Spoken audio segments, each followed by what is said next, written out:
Welcome back to The Truth in This Art. Thank you for joining me for my conversations bridging arts, culture, and community. I am your host, Rob Lee.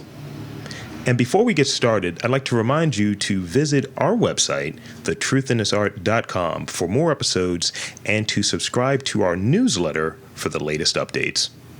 Today, I am super excited to welcome my next guest, an Atlanta-based visual artist celebrated for his vibrant and unconventional style that merges hip-hop culture, Atlanta culture, pop culture, and street art. Please welcome Freako.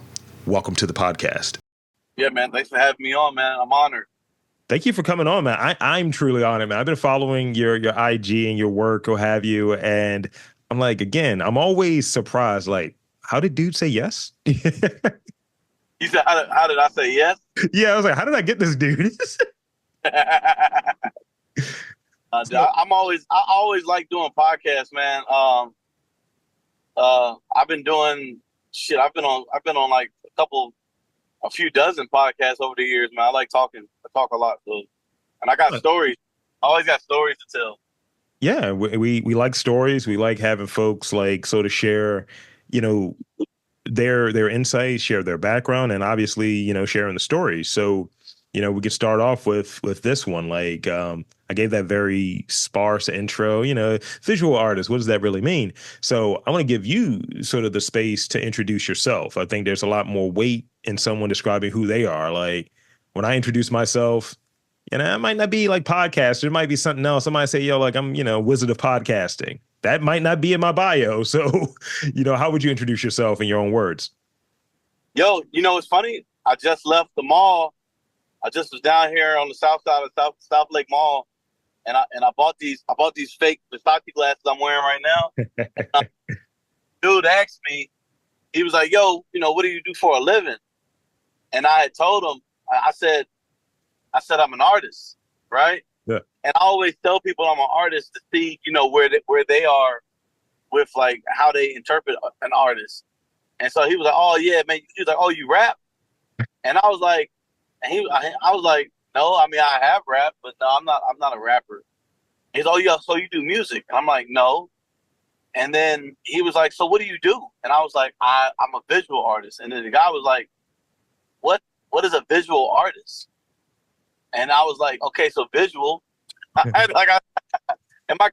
got my kids with me and everything. I'm like, "So visual, you know what visual means?" Okay, and artist. And he was like, I'm not understanding.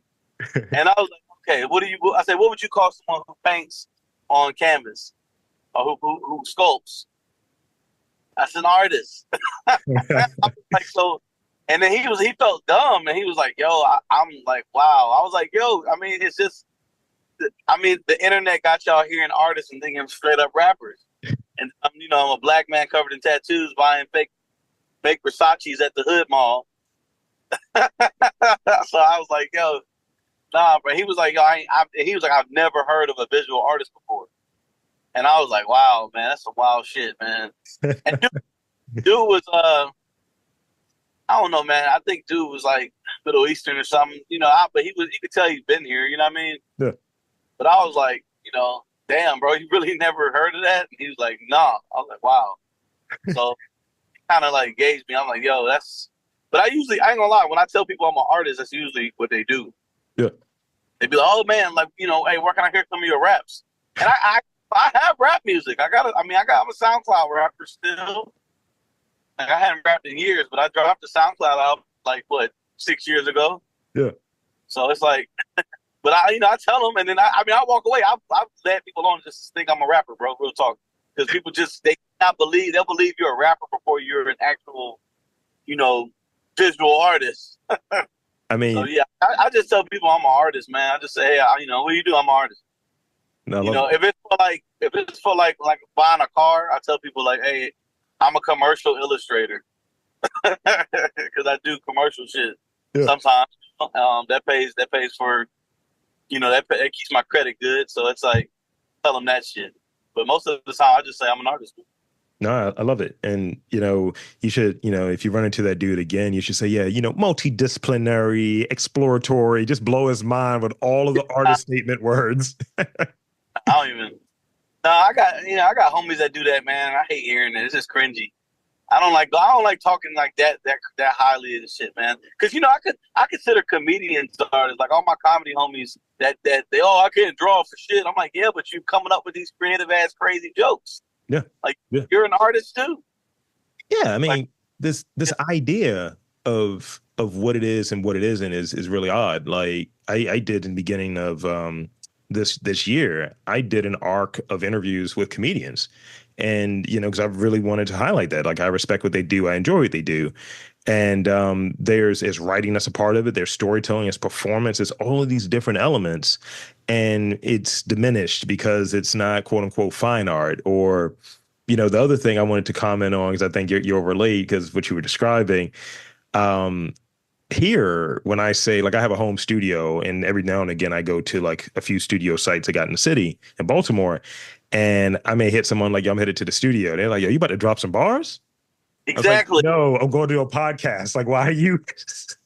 Yo, same thing that happened to me.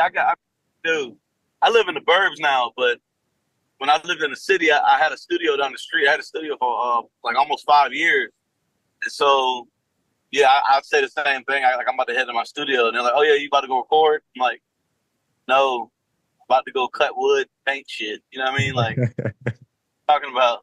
But yeah, no, it's funny, man. It's just music takes over. That's all. Oh yeah. And I'm glad music is like in the forefront, because it definitely is an inspiration to a lot of my art. And so it's like I'm glad music is where it's at. Yeah, and we're definitely going to dive into that a little bit deeper. So I want to touch also on, because you shared it when we first started talking, before I put the actual record button on. I want to get a little bit more about what were you into growing up. Like, I listened to some of those multiple interviews you've done. I see football, BMX, skateboarding, obviously art. Tell us about some of your early interests and like kind of what led you to art as sort of a vocation. Man, tell you the truth, dude, I was a little brother, and I had a bunch of older brothers in the house, so I followed anything they were into. Yeah. My brother Marcus, he was like 5 years older than me. I followed anything he was into, man. So, shit. When I was born, he already was collecting baseball cards and sports, and he was all into sports. And so, shit. By the time I was talking and walking, I was trying to just emulate what he was doing. So he kind of put me in the sports culture. My mom, the art side of it, I really wasn't that interested in art. I was interested in just doing my art. You know what I mean? Sure. My mom, she kind of nurtured that part to get me into art around when I was like 5 years old. So, and I wasn't really the competitive type when it came to art like I was in sport. I just was like, everybody got a thing and they do it a certain way, and I respect it and I like it. But this is how I do my shit. Mm-hmm. So with that, man, came me just diving into just TV culture and watching TV, and like my mom's real big on movies, and like we had a house with like 6 TVs in it, man, and it's like not a big house. It's a split level house with like a TV in every room, and TV's going. So one day I saw the X Games in the '90s, and like and became crazy about BMX and skateboard, and just anything extreme. I just was like, oh man, I want to watch that shit, try it. I feel like a lot of us, like I was born in '88. A lot of the '90s kids grew up the same way, man. I grew up just like any other kid, man. And then like growing up in my neighborhood, I'm from Stone Mountain, and that's right outside of Atlanta. And so, but I was fortunate to grow up right, like walking distance from the MARTA train, so I could get on the train. I had a bus that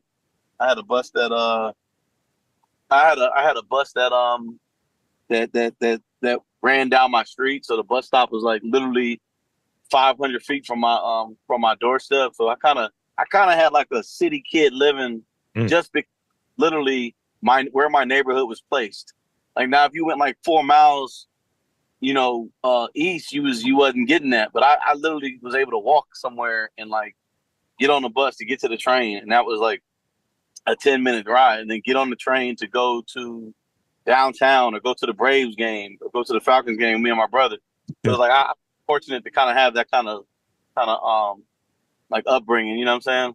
Yeah. So yeah, I was in everything, man. Pop culture, everything. Like I literally was into everything. Like people used to make fun of me because I was in the, quote unquote white boy shit. But hey, I mean, I well rounded myself because I didn't look down on nothing. I was into everything. I was like, oh, I like this. Let's do this. I But dig yeah. I dig it. And it's I'm an older brother, so I kind of was setting the course of things or what have you. And but it's not much of a gap. It's like a year and a half gap between my brother and I, my younger brother and I. And it's one of those things where it's just like, hey, I'm like, why you jogging my style, Blair? Like even now, my mans will come over. It's like, yo, what kind of cologne you got? I'm like, come on, yo. Y'all like how my sons are. I got two sons. That's my oldest two are 23 months apart, man. Oh They wow. like the same shit, man. You could tell it's gonna deviate a little bit as they get older. Yeah. But yeah, they both playing baseball and they're in the monster trucks. But you can tell it's a difference that's gonna happen. But yeah, it's a beautiful thing, man. Oh yeah. Oh yeah. Yeah, So my brother, I mean, let's say this. My brother's 5 years older than me. ah, He saw the change when I was like 10. It's like he stopped riding his bike. His bike was a piece of shit Huffy. I took out of his hand-me-downs, but I really was like, yo, I want a BMX. Like I want to learn how to do this shit that I'm seeing because I seen a little kid doing it, and I can do that then. And I'm like this chubby fat kid, but I was like, I know I can do this shit. And like my first summer riding, I broke my collarbone. And that really most people be like, oh, fuck it. And I'm going to start skateboard. Most skateboarders started off like riding bikes and they're like, something happened. And they're like, yo, skateboarding's way easier. But me, I was like, nah, I'm going to stay on this bike shit. You know what I mean? yeah. I learned how to skateboard too, but like, I just, the bike shit really had me like hooked. Like even to this day, I'm still hooked on BMX and shit. Yeah, I mean, when we were younger, we tried to do the skateboard thing. We had both of them, skateboards, bikes. We was in the projects, East Baltimore, and just getting it. And like, oh, why you doing that white boy stuff? And it's just like, Yeah. oh, that's what we got. Yeah, that's just stupid to me now though, man. I mean, now looking back, like everybody who was saying that type of shit, they're just boring ass adults now. Yeah, and they were behind the curve. That was the other thing, because like, I'm a few years older than you, have you like 85, and you know, I remember when you remember that song Vans that came out. Yeah, by the pack. Yeah, Lil B. Yeah, and I was in college when that came out, and I see all of these like jackasses wearing Vans and just dressing like jackasses. And I was like, come on. I was Yeah, wearing Vans way before this is just what I was doing. And now it's just like, now it pops. Now I can't get my Vans at a price that's affordable. funny shit. I used to wear Vans half calves back in like 8th grade, Yeah. and I used to wear Vans roll, Jeff Rowley, and I used to wear half calves. I love Steve Caballero, Yeah. and so I remember getting like roasted for wearing some Vans on like the first day of school when I was in high school, Yeah. and the Vans song came out, and you know these idiots at my high school. I went to one of the dumbest high schools in the area, by the way, too, and anyways, these fools was like, yo, you like, hey, I got Vans on. Yours are fake. And I'm like, what do you mean, bro? They only thought slip-ons were the only thing Vans made. They thought Vans had just came out. And I was Wow. like, since 1972, you dumbasses. I remember they was like, those aren't Vans. I'm like, oh, I'm not arguing this shit with y'all, man. I'm wearing Vans Air because I didn't wear slip-ons. I only wore tie Vans. Yeah. And that's what the song says. Got my Vans on, but they look like sneakers. Right. They're not slip-ons, you idiots. They're saying it in the song. I remember that's when I was like, yeah, I'm done talking to people about like my culture now. You know what I mean? So like, I kind of dumb myself down sometimes, and then sometimes like, you know what, man? A shift happened in my life. A shift happened when I was like 16. I was working at the mall, and I met a dude that ended up like mentoring me like for years now, and like his name's Chilio. I don't know if you ever heard of him. He's a photographer down here, but like, dude, he saw me wearing half calves and thought he was like, "Yo, you ride BMX or something?" And I was like, "Yeah, I do actually." And then he was like, "Oh shit, I do too." And then we hit it off. You know what I mean? Yeah. But because it's a subculture, and then you don't see a lot of black kids not alone in the Atlanta area doing that shit. So yeah, I mean, it's funny, man. But I always tell kids that story because I'm like, yo, be yourself, man. You never know who you meet. Because I was like trying to dumb myself down, which I was like, yo, buying Jordans that I really didn't like. You know what I mean? I remember buying the Jordan. I remember buying the 14s, Mm-hmm. and I remember wearing them, and they hurt my feet, and I was like, why did I do this to myself? Yeah, I mean, What? before moving to this next question or what have you, definitely got one comment I want to share with you, and it definitely I think kind of serves as a segue. I had one of those instances, many instances, because I'm I look like I should be playing football. Like I'm 6'4", I was a big kid or what have you. Like just look like like a default left tackle, right? But I don't Yeah, have the feet for it. You know what I mean? And it was this girl I was like into in college, and I went to Morgan. So shout out HBCUs, and I remember she was just like. Yeah, I was trying to work an angle. I was like, yo, so what's good? Like, I'm working all of my rhythms. I felt particularly like I'm on point right now. And she was like, yeah, I would talk to you, but you be wearing like Ozods. I don't really know if, like you're not wearing no Lacoste or nothing. I was like, yo, they're like the same company. They're that's literally. the same, that's the same fucking company. And I was just like, oh, okay. And I was like, I'll never talk to her again. I was like, she's uninitiated, so that was a small. That's a hey, Huh? not to cut you off, but Go ahead. that's a HBCU shit right there, bro. That's HBCU shit. That's not happening at Howard too. So Motherfuckers is really watching what you wearing and shit. Stupid as hell. So so tell us a bit about that because you touched on a little bit earlier when you were describing the mall situation of like you mentioned a sculptor, you mentioned painter or what have you as sort of other examples of artists, and I see that was what you were going to major in or what you majored in at Howard. So talk about sort of that time and anything that really stands out for you during that time up here in this DC this in DC. Yeah, man. So coming out of high school, I was playing football in high school, and I didn't have an art teacher in high school that was like really that supportive. Um, and so she tried to steer me to go to SCAD, to Savannah College Art and Design. Yeah. And so I applied, and they offered me a $8,000 scholarship. And both my parents, my mom definitely didn't have any money. My dad had money, but he wasn't trying to pay for nothing. And so I ended up at Howard because I have a aunt up there. I got an aunt up there through marriage who was in the fine arts department. And so she got me a look. She got my portfolio looked at by the chair, and then we went up there, man. We went up there on a weekend trip, and shit, they got me right in, man. They saw they loved my work, and then one thing they heard me say like, "Hey, SCAD's offered me, a scholarship," and I got accepted, and they were like, "Oh, hell yeah, we're gonna take somebody from SCAD," you know what I mean? So I said, "Nah, I'm not gonna go to SCAD. I'm gonna go to Howard, man." So I got up there, and man, and my major is painting. My minor was printmaking, but then they pulled the printmaking program because they didn't have enough people in it. Of course, printmaking is an old school art. But the good thing was that I discovered sculpture, which I never had the resources to do when I was in high school.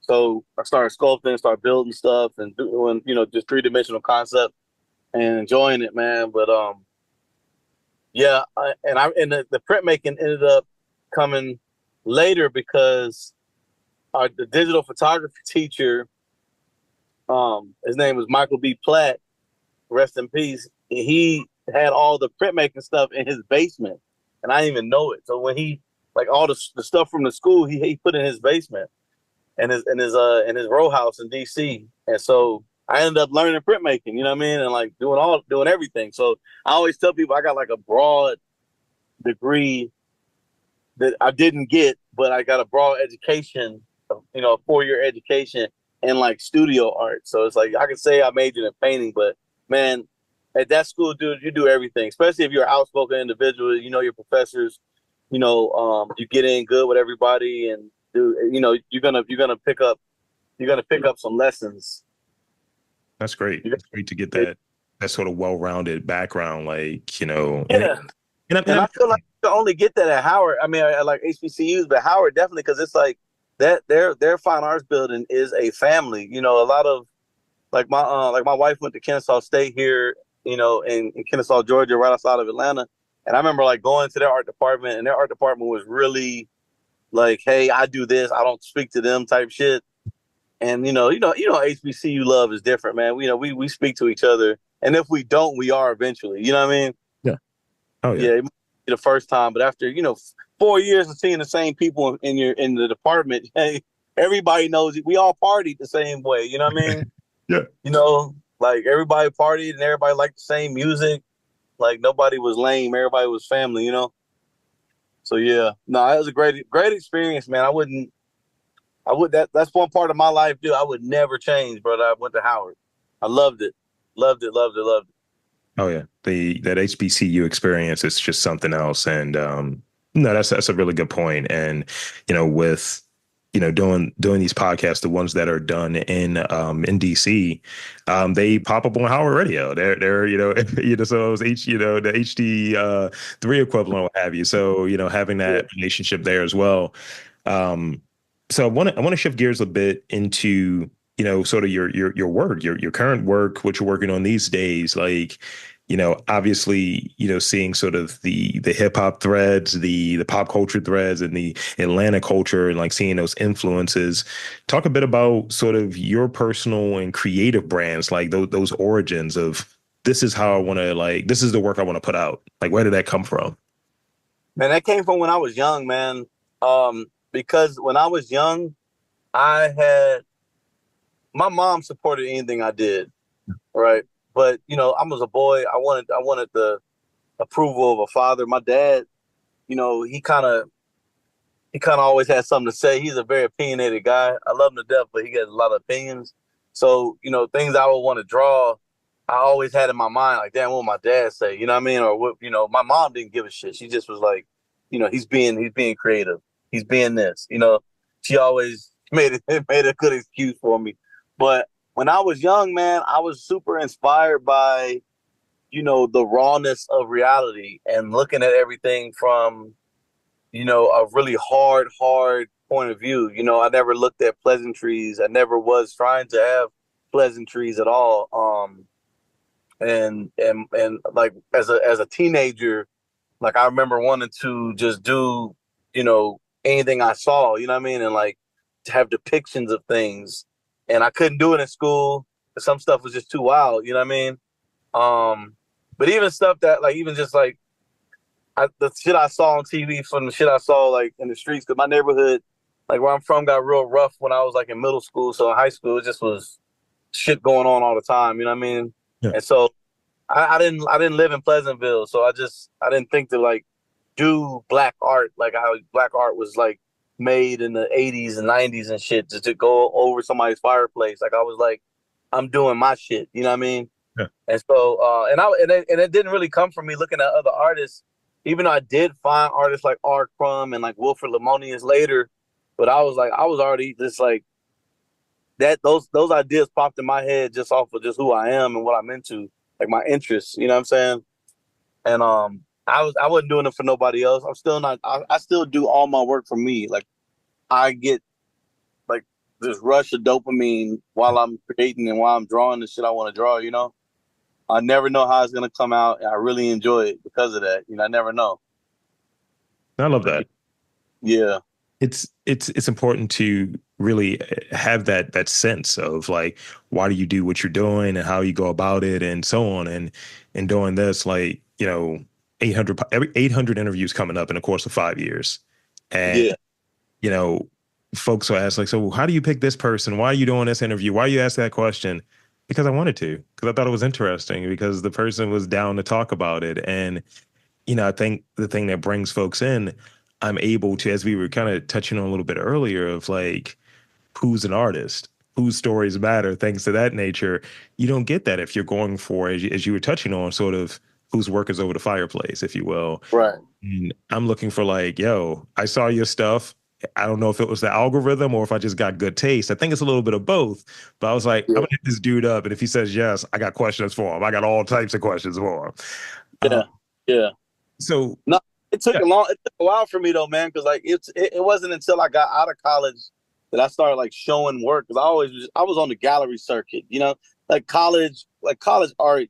You kind of just ride where the galleries are going. You kind of follow to get in with to get an agent and all that. And I kind of was like, man, fuck that. I'm about to just do my shit and use the internet. You know what I mean? And it hit me after I left college and I was working on like TV shows and shit. And I was just always drawing. Like I have to draw every day. So and I had downtime. I was just doodling in my black book. And like people are like, yo, man, why don't you like, I'm like, damn, you're right. I should show this stuff. But it's just I still was trying to overcome judgment.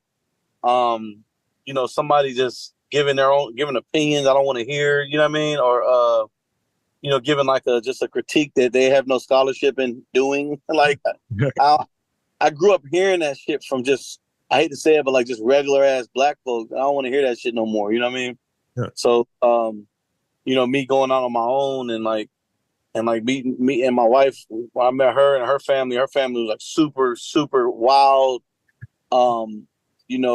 individuals, and they like, they like, hey, if you love it, if you like it, we love it. Fuck it. You know what I'm saying? And so I didn't have to hear nothing from a lot of people, man. So like I kind of like built a world around like my love of art just was in the forefront. You know what I mean? My love yeah. of what I do. So yeah, no, that's a real thing. A lot of kids come to me now like, how do you get the courage just to post anything? I was like, I mean, what's gonna happen if you don't? No one will see your shit that you want to share with the world, and like that's your duty as an artist is to make the world interesting. You know Yeah. what I mean? It adds the color and the flourish to it. And what I do in this and getting into education in the last year or so, there are so many people who want to do podcasts. So I've been teaching high school students, and I'm going to teach some people just are interested in it. And this is one of those mediums. And I hear all the time, it's like, oh, it's not art, it's not art, it's not art. And I was like, yeah. That is. And and there's a skill to it, and all of these sort of different things. Do I feel lack of confidence in it? Yes, artist box checked, and it's that thing. But I definitely try that, and I do what you were describing there. I'm like, yo, put it out there. Don't just hold on to a bunch of podcasts. The conversation gets stale or what have you. It's the only way you get better. It's the reps. It's all of that. Yeah, that's very true, bro. That's very true. You got to So do it. when I think of your work, right? Like I said, I laugh more than I should, and people are like, "Yo, what are you scrolling through?" And I'm like sitting there. It was one. I think it was one you did with like maybe Lamar. So I'm Baltimore, and I'm like, all right, what my man got here, and it definitely I see the R Crumb stuff, and I see the references, right? And your stuff is funny and original. It's that this Maya idea, and it's like, what is it? Most advanced yet acceptable. It's just like this is familiar, but it's taking it with this own sort of spin on it. Your spin, your individuality. Yeah. Your stuff is relatable as well, very topical, on point. How do you stay current, and then get that stuff out so quickly? Because when you were covering some of the stuff with the Drake and the Kendrick stuff of like that's going out like lightning fast. So talk a bit about that. Man, my wife hates that shit, bro, because well, the thing is, dude, I give credit back to like education. Like I can read and comprehend fast, like very fast. And my comprehension is like I don't have to think that hard. You know what I mean? I don't have that many. Like I have 3 kids in the house. You know what I mean? I have 2 dogs and a whole wife in the house. You know what I'm saying? And mortgage, and I still am able to just always like read something and know what the fuck is going on. Yeah. Like I can hear like Drake's lyrics, Kendrick's lyrics, knows exactly what's going on. Maybe I'm just like I put too much into it as far as listening to shit, but I know what's going on. I'm a socialite, so I'm always talking.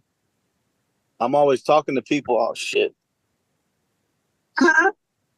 I'm always talking to people. She got to get off of this. Hold on. Yeah, I'll edit it in post. Yeah, so I'm always talking to people, man. And I'm always I don't know, man. I look into things real deeply, man. I pay attention to details on every fucking thing I do in conversations. Like you're not gonna pull a fast one on me because I'm always watching. You know what I mean? Yeah. I'm always watching.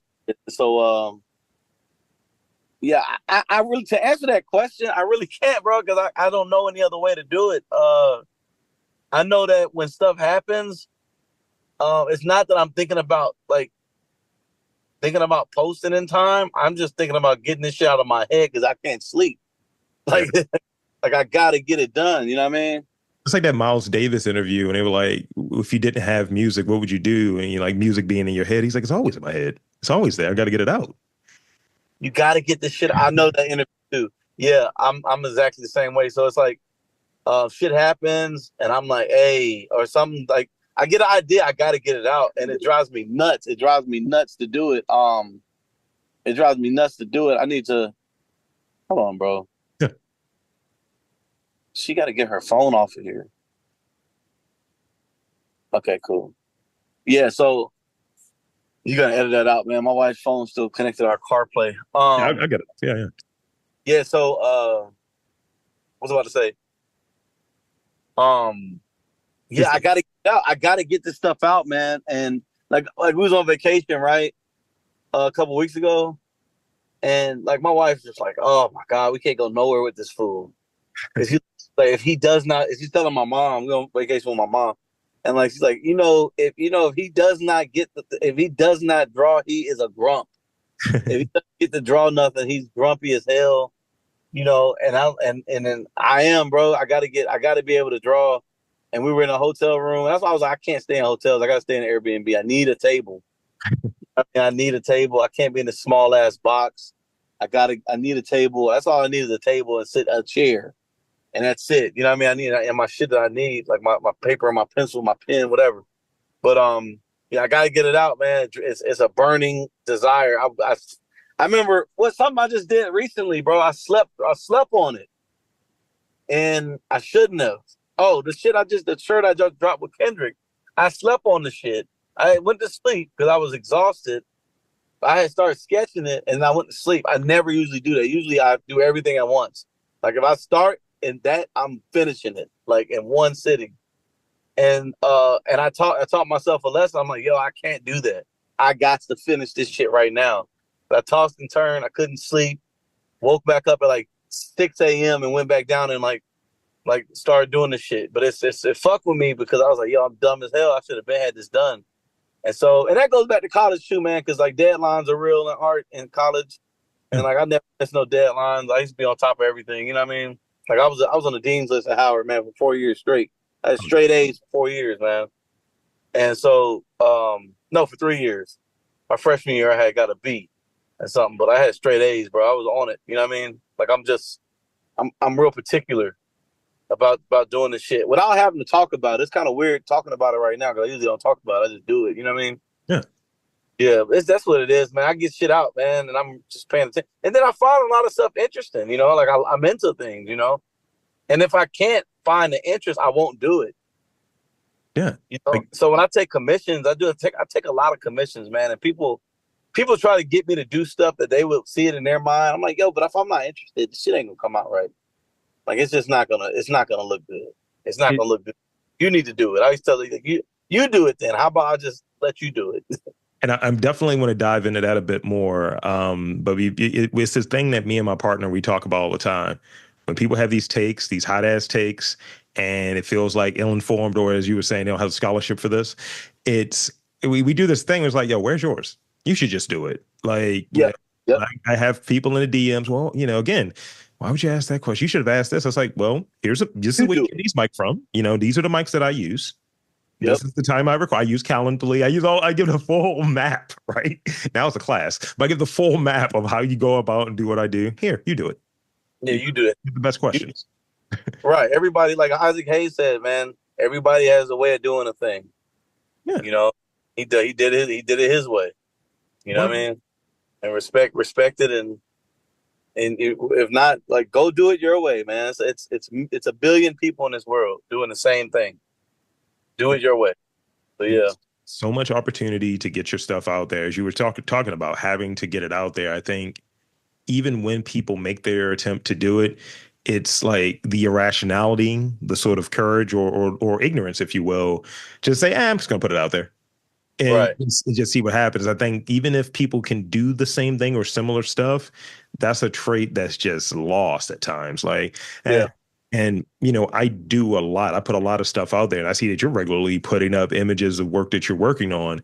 And you touched a moment ago on sort of like clients and picking up commissions and things of that nature. So talk about something that sticks out, like as far as a client or a collaboration that either was wild left and you couldn't do it, or like just wasn't interested in doing, or just one that went really, really well. It's just like this was a really cool situation that's really worked out super well. Okay. Yeah. I mean, first, man, I ain't gonna lie. I do a lot of agency work with like creative agencies and advertising agencies, and like I won't give a scenario of one that didn't work out. 'Cause I've always done everything. Yeah. Like I've never. I ain't gonna lie. Like any commission I've gotten, I've always completed. And they got what they wanted out of it. You know what I mean? But certain advertising companies or creative agencies that are maybe say coming from another city or state that want to like capture me in Atlanta or capture just like I ain't gonna lie, it's just some corny white girls that don't know the fuck nothing about black people, and they usually think they can just do a deep dive, on Instagram and figure somebody out. Those are the worst ones. Those are the worst. They don't get it, you know what I mean? But then I get companies that do get it, and they know how to communicate, and it's not just talking. They know how to communicate through you know it's not always just talking. They just get it. You know what I mean? They have a way they contact me and stuff, and then the way they send me things and stuff. Like it's like sending roses. You know what I mean? Like, they send that shit and they come back and like, okay, we want you to do this too. Like, can we work with you? And I'm like, yeah, man, you hook me up with this, hell yeah. Or like, I love getting gifts and stuff. You know what I mean? And so it's like, yeah, let's do this together. Or the conversation that it doesn't have to be so formal. Like buy me a drink, man. Like I be telling people, I'm an easy girl. Like just buy me a drink, buy me a couple of drinks, give me a tipsy, and then we'll do some work. Um, because I like collaborating with people. I love people. I love people, man. I love talking shit, and you know, um, like I said, if this was an in-person interview, bro, we'll be, we'll be 3 hours talking, bro, because I talk so fucking much. And I just love talking to people, bro. But yeah, so I mean, I think that's the worst ones where they don't know me that well. They're not trying to get to know me. They're just trying to give me some work. I got one that landed on my desk today that's like that, and I had to kind of like coach them through what I don't do, coach them through what I'm gonna do. You know what I mean? Yeah. And they're like, "Oh yeah, okay, we can't do that for that." And I'm like, "Well, I can't do that for that price. Y'all are lowballing me. This is what I'm not gonna do."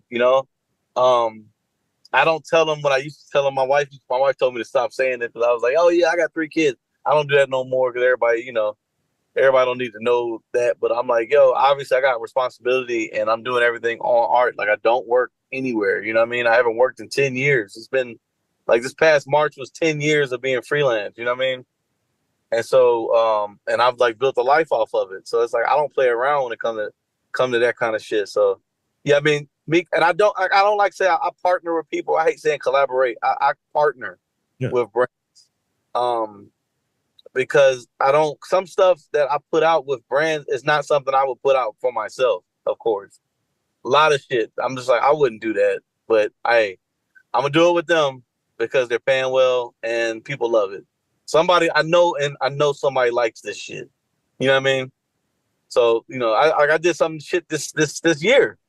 And they're like, oh, people loved it, but I whatever. And people bring it up, oh man, that shit was sick. How you feel about that? I don't really give a fuck about it, but whatever. You know what I mean? Yeah. And it's like, because I'm an artist, man. I want to do my thing. You know what I mean? But hey, that's a check, man. I got to pay bills. I got to pay mortgage. Like it's like the thing when you have like I think of movies and when they joke about like you have these like high art like sort of like, oh, you do these classy indie movies and then you see that one blockbuster that pops up and it's like, oh right, you got to pay that mortgage or you need a new boat. Yeah. And you gotta do those things, because same shit. it's the society that we're in. And And I like that distinction you made there too, sort of like partnering. Like when I hear partnering, it denotes that there's a degree of equality there. It's like you guys offered this, but this is the language that we're speaking in. I do this for this, and this is what you pay me. When it Right. comes to collaboration, is smooth. Like I think there's some word magic going on there, but when someone says collaboration, it feels a little weird at times, depending on where it's coming from. And the collaboration thing's like, yeah, we're going to give you exposure. And it's like, no, you're going to pay me. We're working freelance or whatever that might look like. And, you know, when I do this, because I recognize sort of the voices and the folks that I'm able to connect to and speak to, there's Yeah. value there. And the same thing as you were describing, when people hit you up, they don't really know who you are, want to get to know who you are. I don't want to get you that first or second drink, right? They see you like, oh yeah, hip hop, Atlanta, that's black. Let's do that as a shortcut or shorthand to get inside the culture. Yep. So that's sort of the thing. And as you're touching on, it's Yeah. when you're able to do the stuff that aligns, like when folks ask me, how do you curate? It's like who interests me? And Yeah. it sounds like the same thing for you. So yeah, Nah, yeah.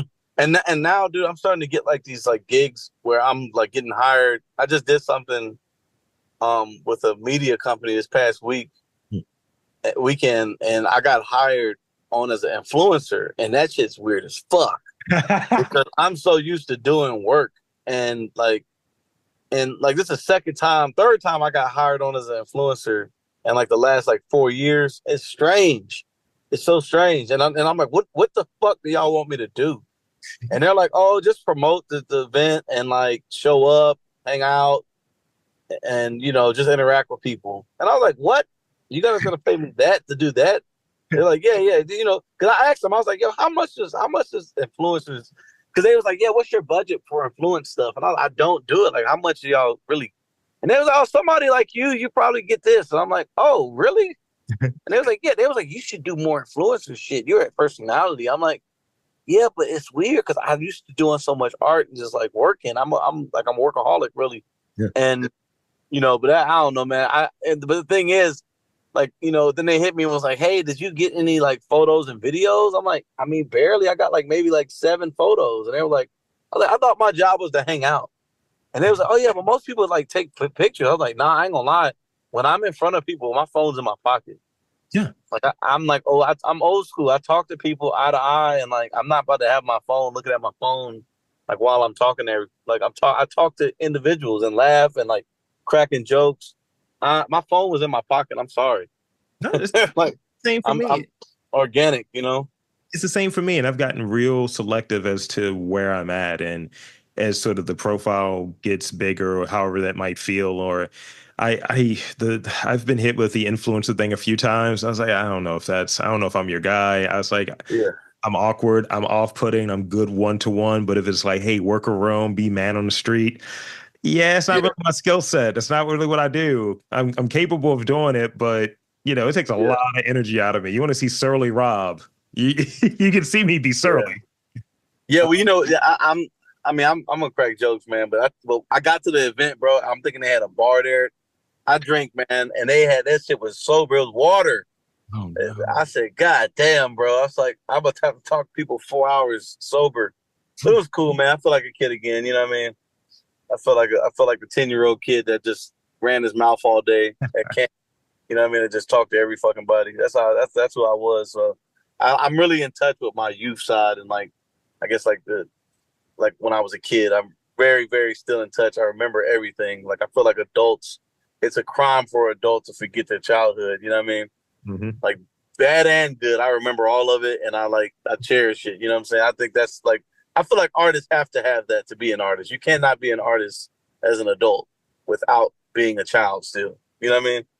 Yeah, because there's an irresponsibility to it, in that like I have a mortgage too. I got the home studio. Tried to make like a conscious business decision. I'll put it this way. You'll love this. You'll love this. I had cornrows, right? Up until I went to college. And I was like, the professional thing would be to cut my hair that I've been growing. I look like a Samoan before I cut it. And then like, well, I guess I got to go with this conservative, like regular. Hair's never going It was just like you Samsoned yourself, you de-Samsoned yourself. All your powers are Yeah. gone. Right. Dude, that's like me in suits, man. I still don't have a suit. Like I still never had a suit. I mean, I have them, but they're shitty. And they're off colors. Like I got a cobalt blue suit I wear all the time. Like people, it's silly, man. But like my dad was always like, you got to get yourself a black suit for if you got to go in an interview. I'm like, what the fuck interview would I go on? Like what?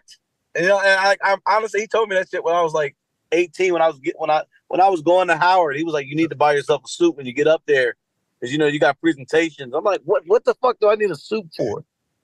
And I literally just to like going to fine arts, and like my professors are walking around with Jesus sandals on with their crusty toes out. Like nobody gives a fuck about that shit, dude. Be yourself. And like that's why I give credit to all my professors at Howard, man. They really molded me into who I was already. I was already becoming that person. They was like, yeah, man, push the gas a little harder and become that person. Yeah.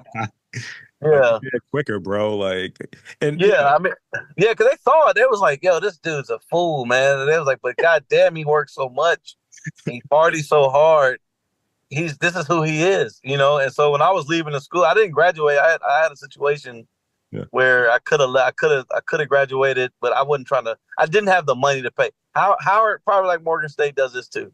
Dude, I was 3 credits short. People pay and walk, and I did not have. I could have just paid and walked, and I didn't.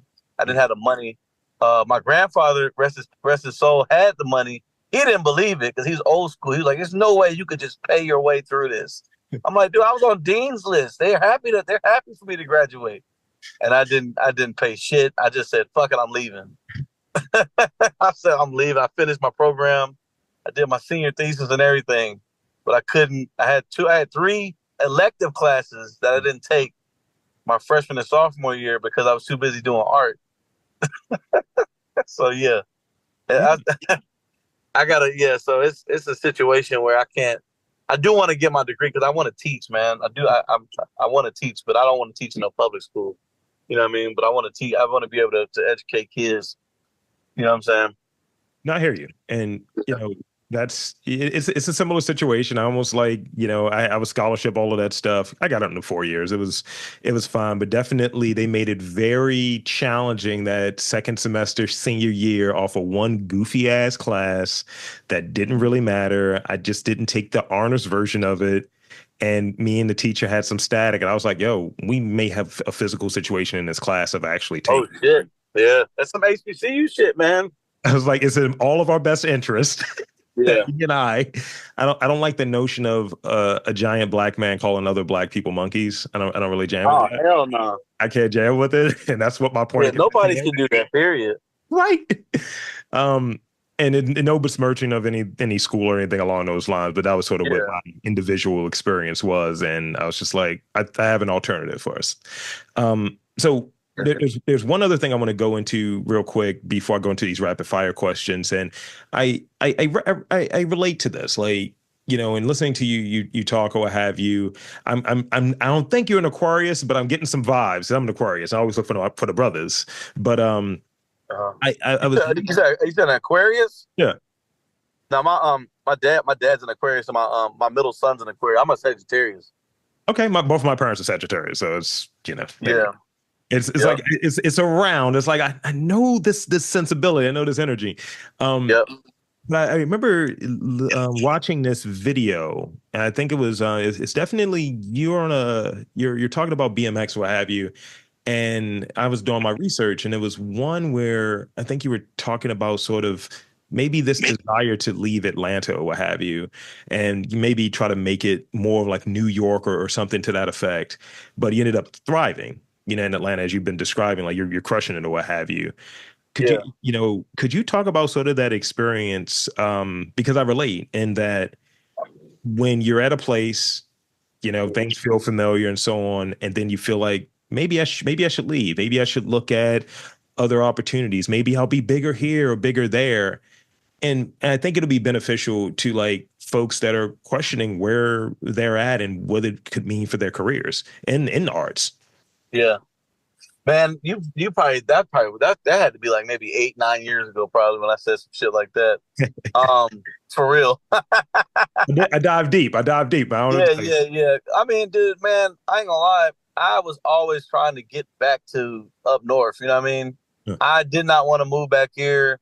Only reason I moved back here is because my wife. You know what I'm saying? I did not want to come home. But I'm glad I did. But I wanted to stay in DC, man. I wanted to fucking live in DC. I honestly, if I did not meet my wife when I met her the year and a half before I left DC, I would still probably be in DC or be in New York because I just was not trying to come home. Atlanta to me was a place of like I couldn't find the beauty, the art beauty that I know it has. I was expecting Atlanta to be something that it wasn't. And back then, and then I started. Well, this is probably before. I probably said that before I moved. I lived right in downtown Atlanta for like 4 years on Edgewood Ave, where all the bars are. Mhm. And I used to frequent the city. And but when I started living on the city and started realizing, like, yo, this town has something that nobody is able to put in visual other than just doing the pictures, but like drawing it, like I'm no one's ever been able to do it like the way I can see it. You know what I mean? Hmm. And I started taking the beauty in it, man. I'm like I said, I'm born and raised. You always want to get the fuck out of where you're from, kind of. But I still love New York, and I ain't gonna lie. I tell my wife, I always tell my wife, like, hey, if I hit this shit and get some money one day, Yeah. like I'm buying a house in DC. That's what we're doing, and we're gonna live there for 4 or 5 months out of the year. You know what I mean? And I'm like, I need that shit. I need to live there again. You know what I mean? I still need something out of that place, you know? And I mean, hell, that Romare Bearden, man, the artist, Yeah. he did that. Like, hold on, let me see if this works. I gotta Romare Bearden stayed in they had a retrospective show here at the High Museum, and he's from Charlotte, lived in Pittsburgh for years, Yeah. and then he moved to New York. And you saw the shift in his work, like each place. You know what I'm saying? And they had some of his writings and how he spoke about how he always like enjoyed being in Pittsburgh because the work ethic is a blue collar town and all that. But then like New York was something like I got to travel still, man. And yeah, I got these kids now, so I want my kids to be able to travel with me. We're homeschooling, so like yeah, I mean it's not over yet. Of course, for me, I might move, but I think I'm always come back home to Atlanta. Um, like I said, I bought a house here right in the burbs, but like I lost my studio I had for 5 years in the city. And at first I was like, damn, I'm doomed. I don't have nowhere to go like do my big pieces and shit like that. Cause I just thought I had to have that like status of saying I have this studio that people can come hang out in and see me. But it ended up being a beautiful thing that like I got my family and I never really leave my house. Yeah. And I got like a shed in the backyard that I just keep all my shit in, and I work out of wherever I'm at, you know what I mean?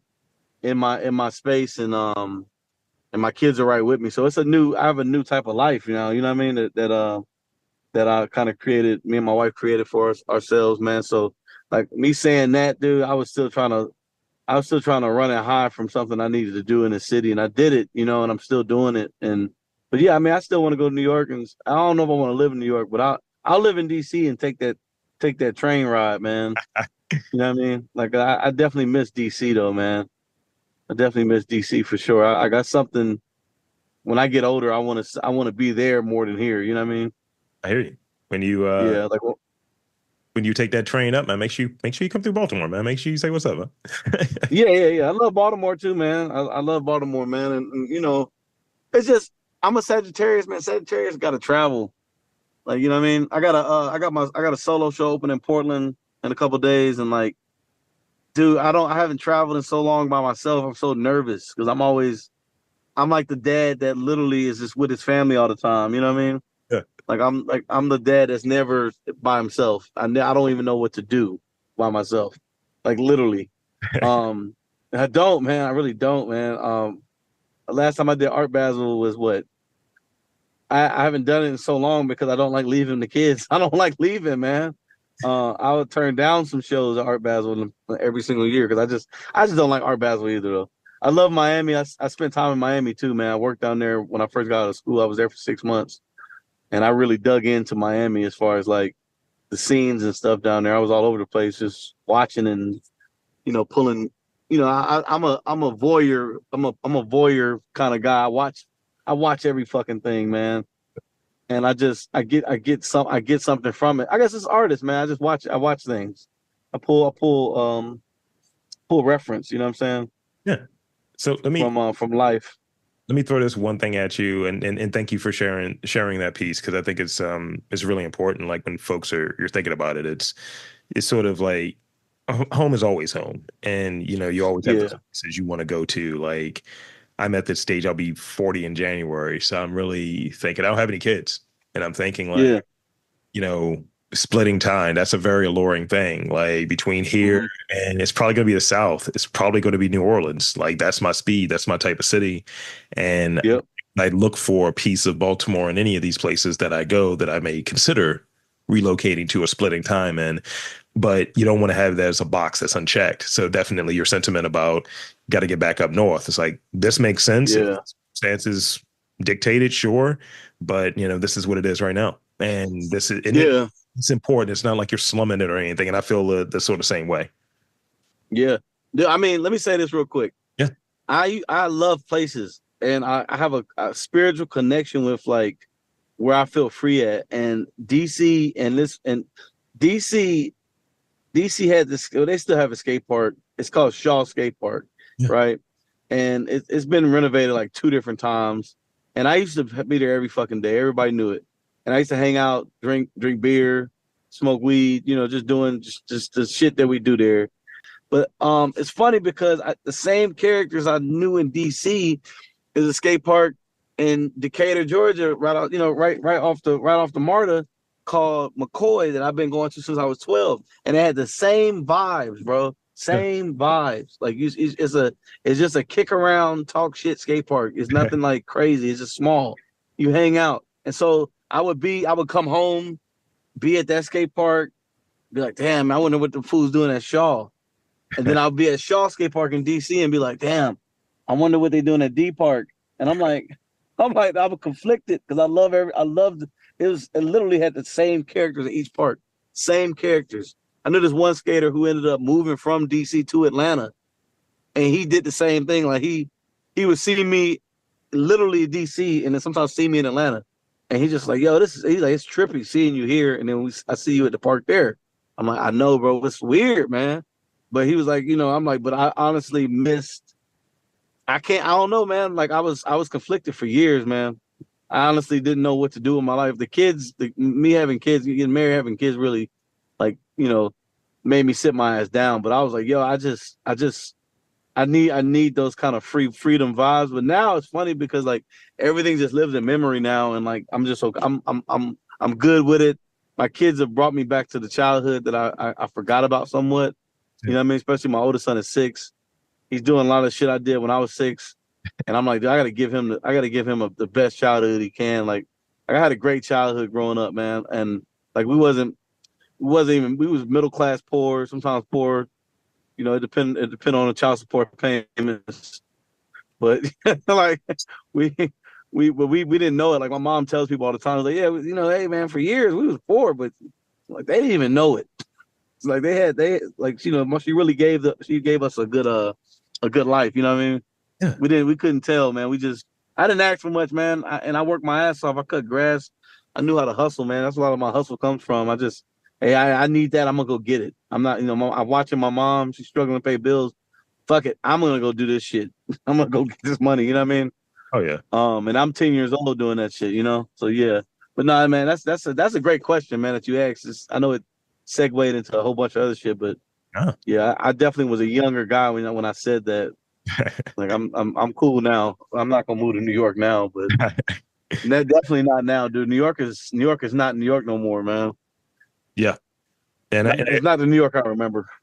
I appreciate that, and I want to move into these final moments, hit you with the rapid fire questions. Like I was saying earlier, it's kind of like it's hot ones. It's, I said what I said. It's sort of that energy. So I got 3 of them for you. So you mentioned you're a workaholic, right? So I would imagine it's not too much time, but what do you watch? Yeah. Like, what do you watch these days? On TV? Yeah. I'm watching The Boys on Amazon. The Boys. Yeah. You get it. The Boys series. I watch like 2. I usually watch like a series or 2 at a time because I don't watch TV like every day. But I get the, I need the dopamine, man. I got, I get a rush, on Thursdays. I sit down and watch The Boys. So I love that series. I love the comics. So I was like, I've been hooked on since that shit since 2020, man. I watch movies when they come out and stuff, like certain movies I'm into, but I'm not a guy that's following the trends of the social media trends with movies. I'm gonna watch it because I'm interested. I just, but I'm not really I'm a sports watcher. I watch the Braves every fucking day. I watch the Braves every day. When football season comes around, I watch the Raiders, I watch the Falcons. But yeah, as far as that, man, I'm just watching baseball and watching The Boys right now. That show, you've heard of that show, right? Absolutely. And I watch baseball every day, or watch The Boys. I got a bunch of shows I watch. I gotta work. And honestly, like looking at other people's artwork, I get inspired, but sometimes it just like it drowns me out. Sometimes when I'm looking at too much stuff. Mm-hmm. Yeah, makes sense. I'm trying to watch that Star Wars show, The Acolyte. It's so horrible though. The writing, they gotta. and I thought I was the only. I thought I was on the only one. I got on YouTube and I was like, oh shit, everybody's talking about how horrible this show is. I was like, because I'm a Star Wars nerd, and so like I'm like, yo, am I tripping or did they? And then I go on YouTube. I'm a YouTuber too, man. I sit on YouTube watching shit while I'm drawing. I listen to podcasts, but I go on YouTube and just listen to crazy shit and listen to the nerd reviews and stuff, dude. And I'm like, I thought I was the only one. That show crazy, dude. I'm gonna watch that shit tonight, man. But I'm gonna keep watching it. But it's like, yo, they gotta fix this show, man. Yeah. So, here's the next one I got for you. What's your favorite place to eat in Atlanta? Like, like I said, I've barely been down there, so I don't have any, context. Oh man, that's a hard question, bro. I'm not a foodie as much as everybody thinks I am. I eat to just not have a headache. I used to be on the health kick real heavy. Yeah. And then I had kids, but I'm a drinker, man. I literally love having drinks, man. I'll say I won't say food because I'll eat any fucking thing that's hot. You know what I mean? Or Great. To tell you the truth, I mean I will, man. I will. I mean, I don't eat pork like that, but like, dude, if it's good, I'm eating it. But I'm not gonna say, oh, I got this spot that I have to have. Like, I don't do that. Like I'm a street guy, man. I literally I eat when I but I go to my homie spot, my homie Omar and Dwayne. They have this place called Pollo Primo. It's like a Peruvian Mexican fusion spot. I eat there a lot with my family. I'm gonna shout them out because they good people. They're my peoples. But other than that, I eat hot wings. I eat Atlanta food a lot. I eat a lot of hot wings and but I enjoy a good Philly cheesesteak when I can find a good one. But other than that, like I don't have a spot, man. I just go. I drink and party when I can, and I barbecue, a lot on my own. But other than that, like I've never been a guy that's like I gotta have this spot. You know what I mean? I dig it. And yeah, I'm not a food. People think I'm a foodie, bro. I'm not a foodie. I'm gonna eat. Like I'm going to Portland.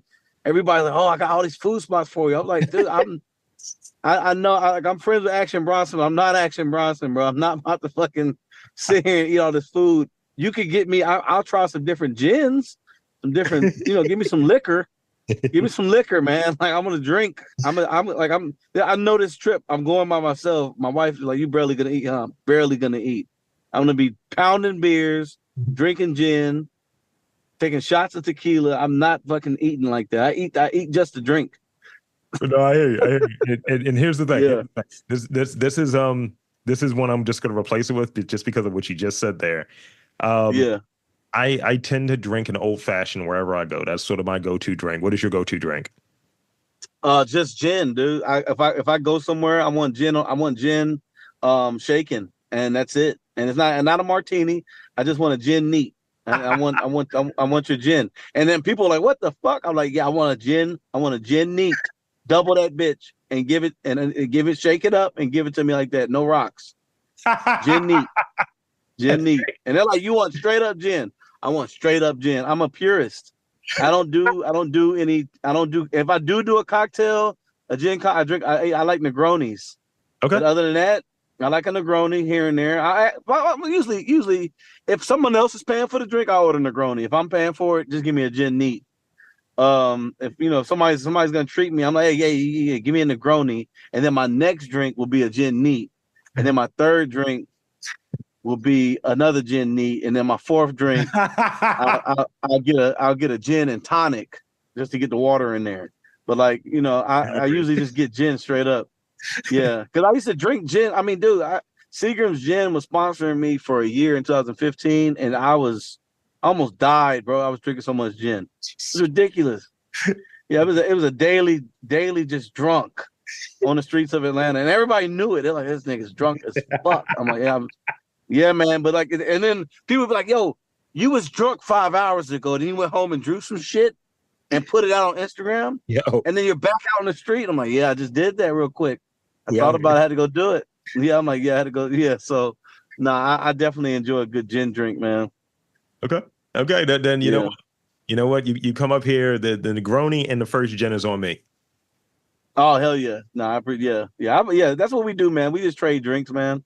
I got a homie who drinks gin also, but he's like half the size of me, and he never can hang. So he we'll go. I will go to a spot. I'm like, all right, man. We're six drinks, y'all, 6 drinks. We'll go back and forth. You know what I mean? And then we out. I don't do shots anymore. I'm too old for that shit. I do a shot of whiskey, but Oh, I'm not doing no shots of nothing else. Yeah, shots of whiskey, yeah. But I drink everything, man. I had a professor, Michael B. Platt, bro. Rest in peace. He taught me this shit. People used to ask what he drink. He said, "I drink wet. I drink I'm gonna start I saying drink wet." Yeah, I drink wet, man. Because I'm the same way. I'm like, damn, bro. I don't really have a preference. I'm drinking it. I don't give a fuck what it is. I'm drinking it. That shit. that's great. That's great. So there's two things I want to do. Is I, I drink everything, man. I'm not a guy to shower from. Yeah, I drink everything. I dig it. I dig it. And thank you. Uh-oh. No, we're still here. We're still here. So let me close out Oh, here. 'Cause I realize hold where we're on. at. You broke up a little bit. All right, what you say? I said let me close out here because I realize where we're at, and Yeah. Oh yeah, definitely. we're in, bro. I told you I did 3 hours. No. I appreciate the time and the conversation. This has been, just a lot of fun, and it's good to, have you on. And so, one thing I want to do is thank you for spending some time with me. And the second thing I want to do is invite and encourage you to tell the listeners where they can check you out, your work, social media, website, all of that good stuff. Shameless plugs. The floor is yours. Oh man, yeah. Thanks for having me on, man. Yeah, you can find me on Instagram at Freako Rico, just how it sounds. And I'm on Twitter here and there, FRKO Rico. If you're looking for any of my comics or merch or just prints or any other, I got do-rags. I got Nick Cannon's turban and pro Palestine turban on there at FRKO pestcontrol.com. It's a happening little website I'm pushing, man. I don't have a website for my work. I need to get one up. I got to get with somebody, a website builder, to do that. Music, SoundCloud, and some little singles I put out here and there when I rap. I haven't rapped in years now though. So yeah, last time I rapped was 2020, the pandemic. I got bored and started rapping again, but I was like, nah, I'm hanging this shit back up. Okay, you gotta be careful being a rapper in Atlanta, man. Everybody always want to shoot rappers here. It's ridiculous. That's why I wear fake Versace shades. Everything's fake. Yeah, nothing is real, dude. You can't rob me. I have no money. Everything's tied up in my escrow. That's good. That's good.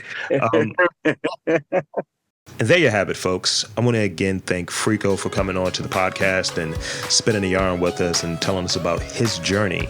And for Freako, I am Rob Lee, saying that there's art, culture, and community in and around your neck of the woods. You've just got to look for it.